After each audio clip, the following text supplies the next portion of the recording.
Hey dudes, welcome to Splat from the Past, the only 80s themed horror sci-fi show where things could get totally radical. Now today, I am just so excited. It's been a long time coming. I'm going to be interviewing a familiar face. You all know her and love her, Patrika Darbo. She was on the first season of Step by Step, and then she mysteriously left. I don't know why. I loved her on that show. But you've seen her in so many other things: Spaced Invaders, Gremlins 2, The New Batch, Dutch, In the Line of Fire, so many great movies and TV shows. And I'm having her on the show today to talk about all that stuff. And I'm so excited, I can't wait. If the election has gotten you down, please tune out and tune in to Splat from the Past and listen to these interviews. I will do my best to make you feel better about life and about yourself as an escape, because we all need to come together, we all need to help each other. And I've been providing this service all year now since quarantine started, and I'm just so humbled by the amazing people I've gotten to talk to. So, yeah, here is my interview with Patrika Darbo.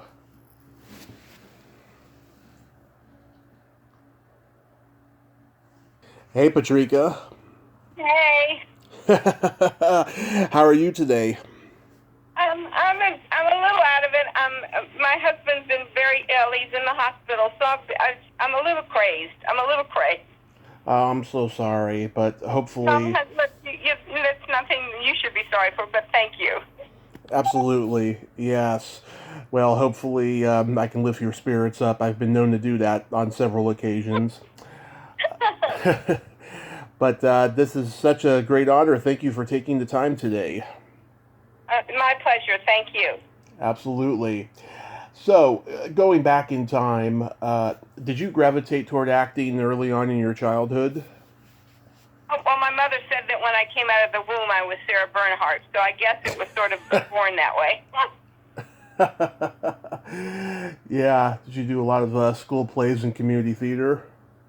All of that, and and then in high school and college, and and then even coming out here, getting involved in community theater. My husband and I met in community theater. We got married on stage in a theater that we helped build. So yeah, it's kind of one of those things. Oh, that's amazing. Yeah. Are you originally from Florida? I was born in Florida. My mom and dad divorced. My mother remarried. My stepdad worked for the Braves organization, so we moved to Milwaukee, Wisconsin, Mm-hmm. I lived, where my sister, brother, and I lived with my mom and my stepdad. And then when the Braves moved to Atlanta, we moved to Atlanta. And then from Atlanta, I moved. I finished high school in Georgia, went to college. Then I moved to L.A. You're a true Southern girl. Yes. Wow. So you didn't go to New York to study acting? It's very funny because as I said, my dad, my stepdad, but he traveled everywhere because he was with the Braves organization, so he was in New York and stuff like that, and he was terrified I was going to go to New York because it scared him. He didn't want me going, so he didn't mind so much me moving to L.A. because my mother's best friend lived out here, so he felt that I had somebody grounded all the time. So, no, I never made it to New York. Though I would love to someday do a Broadway show before I die, so it's my bucket list. Oh, you'd be a shoe-in for a Broadway play. You got that daffy comedic quality to do a musical. It would be wonderful. It's on my bucket list. We'll see. Oh, I hope so. I hope. Thank you. Yeah, I hope so. So, did when you got to LA, did you study acting with any prominent teachers? No, just different things around. I can't really single somebody out right this moment. That wouldn't be fair to anybody. But I did a lot of community theater, a lot of classes with different people. We used to have things that the union allowed where we would do scene studies and scene work, where casting people would come in and see us, but they sort of put the kibosh on that because they thought you were paying to audition. Well, virtually you were paying to meet the casting director, but it paid for the theater and the snacks and the camaraderie with the other actors, but it brought in casting people to see us, and I got a lot of work out of that. But I did not pursue acting. I'm not a good waitress, So I had been working as a credit investigator in Atlanta. So when I came to LA, I just found a job doing the same thing. So I really only acted part-time or in the community things, which was mostly on the weekend.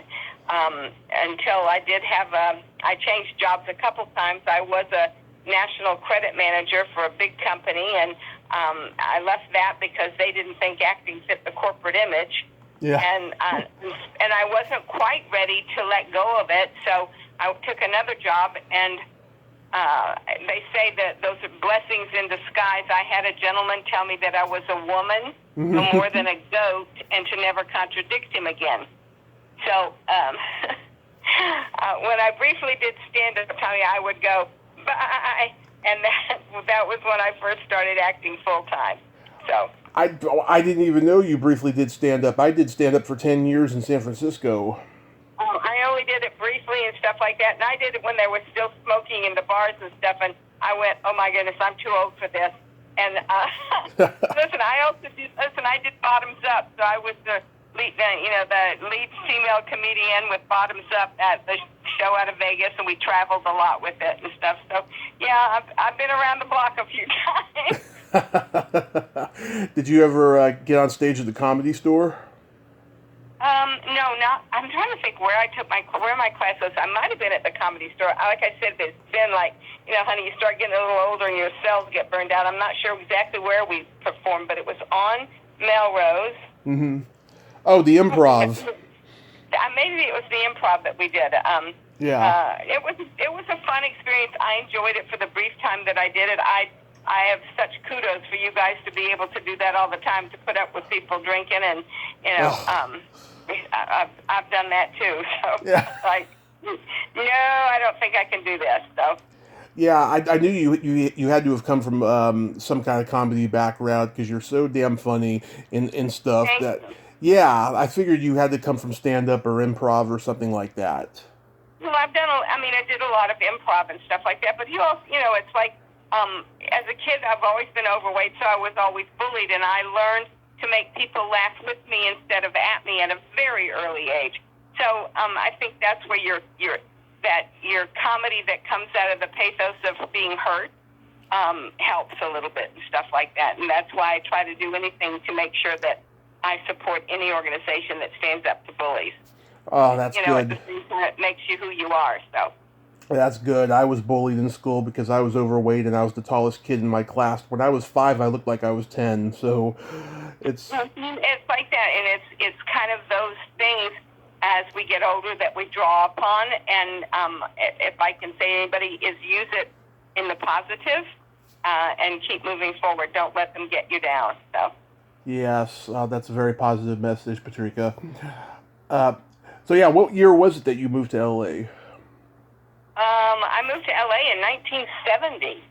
Wow, so it was in 1970. I thought maybe it was later. I look damn good. No, I mean, like, wow, I thought maybe it was later or something, but wow, 1970, that's cool. So I'm going to mention... I moved out here in the October, and then later in that month is when they had that huge earthquake. The huge earthquake of 1970. It's a wonder I didn't go back to Georgia at that point, I'll tell you right now. Yeah, oh, I didn't even realize they had one in 1970. I remember the one in 1994. I mean, listen, the transformers started popping outside my window. I thought we were being bombed. It was horrible. Yeah, I remember the one in 94. Oh, that was pretty bad. Yes.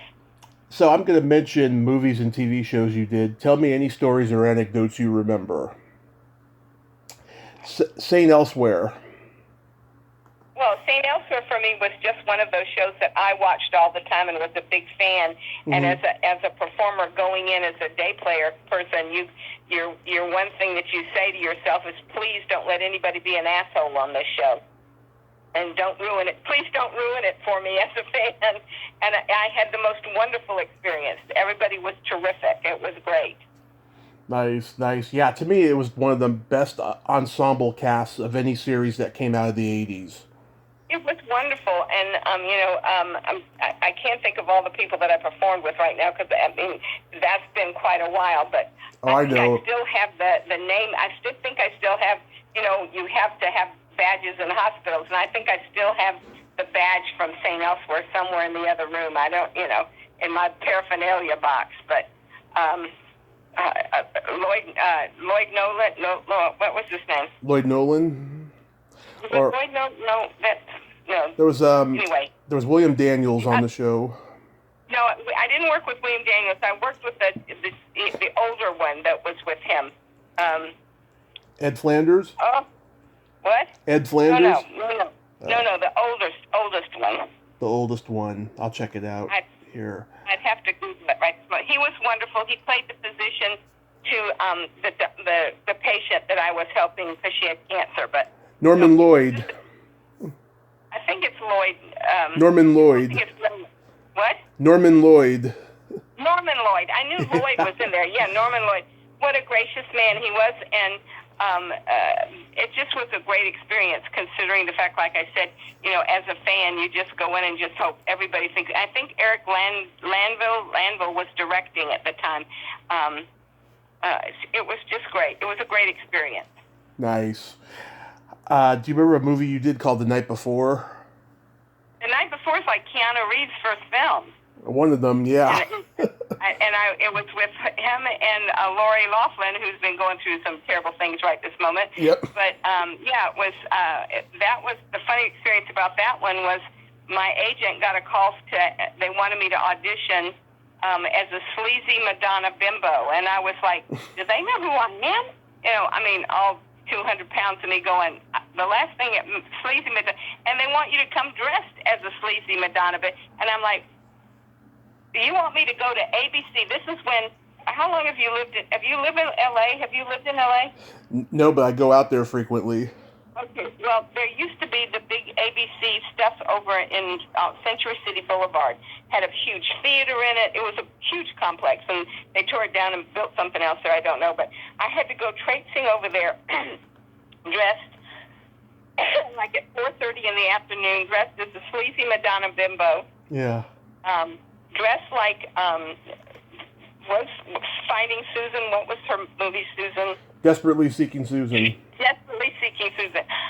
They wanted me to come dressed like that. So here I am in a leopard dress, my hair ratted up with scarves in it and jewelry and the biggest F me pumps you've ever seen with little socks. Traipsing through ABC trying to find this place I'm supposed to go. And when I tell you I got off the elevator, and every woman that was there was like blonde, 6'4". They all looked like Stupefying Jones out of Little Abner. Mm-hmm. And here's me, all 5'3" of me. And anyway, it was like, oh my God, they don't know who I am. But Monica Swan was the casting director. And, so listen, she knew who I was and she wanted me to come in. And when I walked in the room, the director sort of looked at me like, oh my God, what is this? Then he looked over at Monica and she just put a finger up to him. Just put a finger up. And the director said, okay. And he looked at me and said, do you need any information? And I went, I don't think so. I think I've got this now. He said, okay. So we did the reading. I can still remember the dialogue. And I made it the filthiest sounding thing you have ever heard in your life. And it was, I don't think I can do that, Joe. Well, you don't actually blow. Anyway, it went on from there. And needless to say, I did get the part. So, and I used my own outfit in the movie. Yeah. God. But I think back on some of the things I've done, yes, that was a fun experience. So. Yeah, and I still, through the years, I've talked to Lori Loughlin, seen her on and off in different things, and she always remembers, and she was, very sweet. I'm just sorry that there's been some tragedy in her career. Yeah, it's really sad. Punky Brewster. Punky Brewster was me and those two little girls. And whenever I see Soleil, she remembers too. But I ended up with the flu, mm-hmm. And I would come home praying that I would get fired because I was so sick. They had vomit bags all around for me in case I start to throw up. And the directors would call every night and go, "We're adding more dialogue to you, and you just have to remember that these little kids don't realize how important it is that you're giving birth in this elevator and that they're stuck with you, and they're going to take everything from you, so you need to really be..." I'm like going, "Oh, God, all I want to do is be fired." Anyway, but it was fun. So through the rehearsal until we shot it, I was sick, and then when we worked with the baby, fortunately, I was not sick anymore. I got over it, Yeah. and I think I threw up once or twice, but anyway, it was another one of those fun experiences. Yeah, that was long before COVID, too. Oh, yeah. It Takes Two. Oh, gosh, It Takes Two, and they changed the name a couple times, I think, on that one. Yeah. But that one, I went to Texas, trying to think.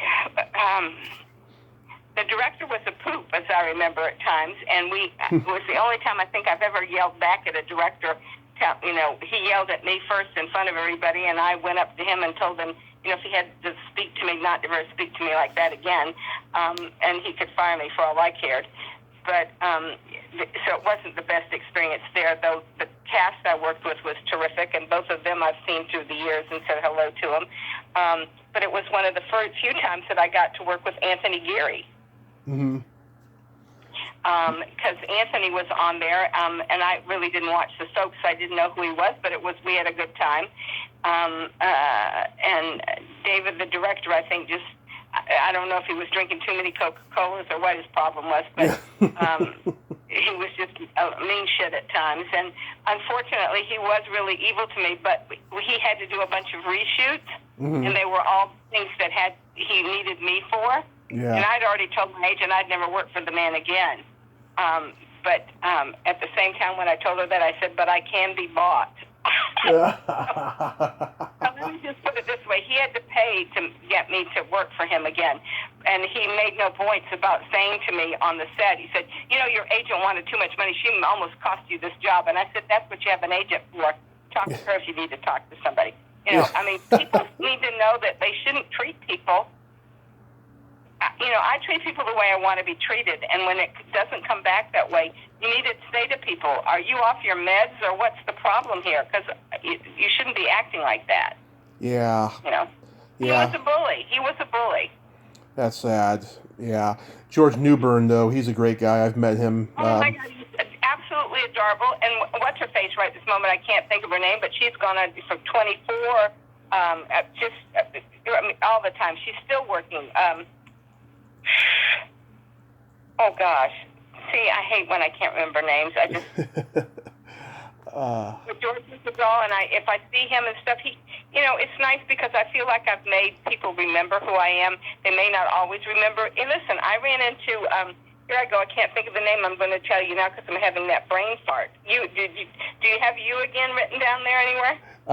You talk about Leslie Hope? No, yes, Leslie Hope. But one of the shows I did years ago was called You Again. Uh-huh. With John Stamos. Oh yeah, John Stamos. And I recently ran into John, and we were talking. I said, "I don't think you remember." He said, "Oh yeah." He said, "You were in the grocery store, and we were, and that was with Jack Klugman. Yeah. Rest in peace, years ago and stuff. I mean, so people do remember. They may not know my name all the time, but I think I've done some fun parts where people do remember me, and I've been very blessed along those lines. Oh, but again, I treat people the way I want to be treated, so that could be it too. It's always great to be remembered, absolutely. The Burbs.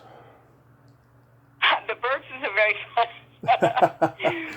the Burbs is one of those things, there was no dialogue. It was like, they asked me to come there, and what they said to me was, you're Dukeman's wife, you're just arriving home, your house is on fire, just start talking about the fire, and where's your husband, and what's going on, and just start talking. So I did it. I just got in the car and started raving and talking, and that was it. I made up my own dialogue. I talked about it, did everything, and as I got signed out, and it's time to go home, the AD said to me, the director would like to keep your clothes because they might have to do some reshoots, but we'll give them back to you later. We'll send them back to you. And I was like, okay. I guess at this point, my day rate and versus an extra wearing my clothes is no problem because it was all long shots. Yeah.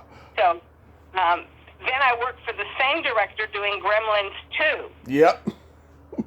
And like I'm the first lady at the yogurt stand getting the yogurt when I see the Gremlin pop up. Yep. Well, it's the same director who asked me as I'm leaving and signed out. He goes, "Can you leave your clothes because we're going to have some long shots and we're going to need your clothes." And I told him, "Listen, this is getting to be a habit with you." So anyway, I've left my clothes for that director 2 times, which I find kinky and adorable at the same time. Yes, the other girl was Lisa Mendy. I've had her on the show. She's great. Oh my God, she's so damn funny. Troop Beverly Hills. Oh gosh, that was a fun experience too, and that was a couple 3 days. Betty Thomas was directing, and then was the head person there. And I think there's so many people that always say to me, "40 boxes, you only ordered 40 boxes." I mean, I go, it's so funny how people remember. Another fun thing, I think somewhere around here I probably have. Yes, I'm sitting here looking at. Somebody made me a button of me in my Girl Scout uniform. So that they made a button. I still have the button. I've been going through, since we're in COVID shutdown, I've been cleaning closets and throwing stuff away. So it's amazing some of the things you find. Mm-hmm. Yeah. The director, Jeff Canoe, he's been on the show. He's an interesting guy. Mm-hmm. Spaced Invaders. Oh, golly. You're really going back in my career. Spaced Invaders, I'm so bad with names, and I feel bad about this. The young girl on that was the one that went on to do Jurassic Park. Jurassic Park. Yes. Ariana Richards. Yeah, we had the whole experience was fun, and my stepdad was a little person. So I really got to know all the little people working on that show a lot, and I really felt bad for them at times because they're wearing those big heads and they had receivers and stuff inside there, and if they got too close, sometimes the electrical thing, it was like high-pitched noises going off in their heads, which was very uncomfortable, not to mention moving around in that. But, we had fun on that. We had a good time. And, again, another lady on there, the African-American lady, Williams. Tanya Williams. I've talked to her, too. And Tanya went on to do Y&R, so we saw each other. So it's amazing the connections you find through the years. Yeah, she's great. I like Tanya. She's got a really positive energy about her, Yeah. I remember, oh God, when you were in Dutch and you're like that waitress and he says to you, "What won't make me vomit?" You like grab the menu from him. Well, that was another one of those whole things where I think I had a couple lines, and then the director was having me, "Can you just go on?" I think at one point I talked for 10 minutes talking about things on that menu that I was making up. I made up everything. I never knew what was on the menu, but I just kept making stuff up. So, and they just kept running the camera. So God bless improv. That would have been perfect to see that if they hadn't cut that out. That's really sad. No, but that's what it didn't move it on, but it helped at that time to get reactions, and they could intersperse when they needed to. So but it was fun. Okay. I think they do some things like that to see if they can crack the crew up. And of course, when you see people going out the door with their hands over their mouth, you know that you're doing a good job because they can't laugh out loud because then they'll get in trouble. So. Yeah. Now, I might be heading for some controversy here, but I loved it when you were on the first season of Step by Step. Oh, there's no controversy there. I mean, Peggy Ray, who was the mom, and I was, just when after Sasha started on the show, we both were like, this show is headed more to the kids and stuff, we're like going to be out of here. It's kind of like Urkel coming on to Family Matters. Right. You know, this is just what happened, and we were, you know, we were prepared for it. I was a little kind of not, I don't want to say upset or aggravated because things still move you forward, but John's, not John,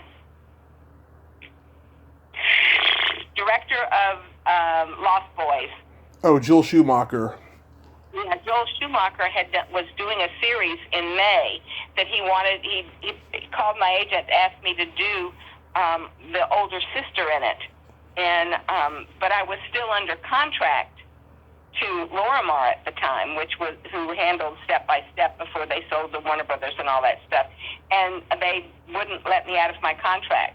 That was June, and then of course comes July, or that was April. Then comes July or June when they were supposed to renew my contract. They didn't.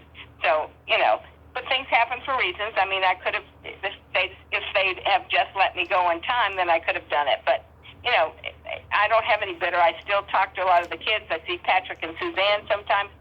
You know, listen, everything moves you forward. You can't dwell on any negative. Of course, I would have loved to have been on the show for 8 years. Yes, I would have liked to have come out of the beauty parlor once in a while, but that just didn't happen. But you know, listen, I left that show and immediately did In the Line of Fire. Mm-hmm. Which is that? You know, people like me doing that. So yeah, so things move you forward. You keep going that way. That's good. That's good. Yeah, I'm glad you didn't leave on a negative note. That's good. Did you like working with Clint Eastwood on In the Line of Fire? He was, you know, I didn't really work with him. My scenes were all with John, but Clint did like what I did with John, and he hired me to do Midnight in the Garden of Evil, Good and Evil.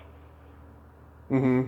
Oh, the one he did a couple years later with Cusack and Spacey? Yeah. Yes. And anyway, he remembered me, and I got to be in that movie because he'd remembered what I did in A Line of Fire, and then he was directing. So it was, you know, my experience has been great. You know what, he knows what he wants. He gets it. His crew is always happy. He's always in under budget. So it was my pleasure. I was very grateful. Wonderful. I'd work for him again in a heartbeat. Oh, wonderful. Yeah, I mean, I heard he shoots really fast, and he's very organized. You know, he shoots, he's finished like days before schedule ends. Well, always. And he had used his same cast or same crew for over 20-something, 30-something years. Right. So they were always in sync with each other, so it was great. Same stuntmen, you know, a lot of the same actors, yeah. Yeah, was really good. I mean, the Green family, Green was his like DP, and his own family were part of the camera crew and stuff. So it was a family kind of thing because he'd worked with them all so long. Mm-hmm. Absolutely. Do you have any upcoming projects? Anything that got shelved because of COVID? Well, you know, not really. I don't know what's happening with Studio City. But again, I just keep moving forward with that. I've got some friends on another show I did that is called You Said I think it's called You Said What. I can't. Titles and names go out of my head because I do so much stuff right this moment. I've got one commercial running. I just shot another one, so I don't know when that's going to go. So I'm auditioning. I'm here. And listen, I want to work like everybody does. But I want to make sure that it's safe. So, and like I said, my husband's in the hospital with congestive heart failure right now, so I have to be very careful about what I choose to do and how I choose to do it. So. Yeah, well, I hope he comes out of this fine. I mean, the good thing about, you know, COVID is that, you know, it's very small in numbers. I thought it was going to be more than it is now, you know, but just as long as everyone can, you know, keep their mask on and stay apart from each other, then I guess we'll be home free eventually. Well, I hope they do something. I mean, you look at other countries that thought it was going to be okay, and then they opened up and then it wasn't, and those countries that have stayed shut down have had no active cases, and we keep having more and more active cases. It's just, you know, everybody needs to put on a mask, and we need to shut down for everybody. No matter what your political aspirations or leanings are, everybody needs to put on a mask and shut down for 2 weeks, period. And then we can maybe nip stuff in the bud. It's just gotten too wacko. Yeah. Wacko. Yeah. One last thing I wanted to ask you. When you were on the Tonight Show, I was reading that you just made Johnny Carson laugh out loud with the way you laughed. Is that true? Yes, it was. First of all, he asked me if I was having visions. Yeah. Because I kept like, he asked me, so are you having visions? I said, no. And I said to him, you don't understand, Mr. Carson, to be on your show means I've made it. Actors sit around talking between rehearsals or talking between classes going, when I get on Carson, I know I'm going to make it, and I'm going to tell these people that have been mean to me just who they are, And, yeah. And so it was a terrific experience. Awesome. He was a genius. He was a genius. Awesome. Was that your only time on there? No, I was on once, another time with Jay Leno, too. I was on with Jay. Nice.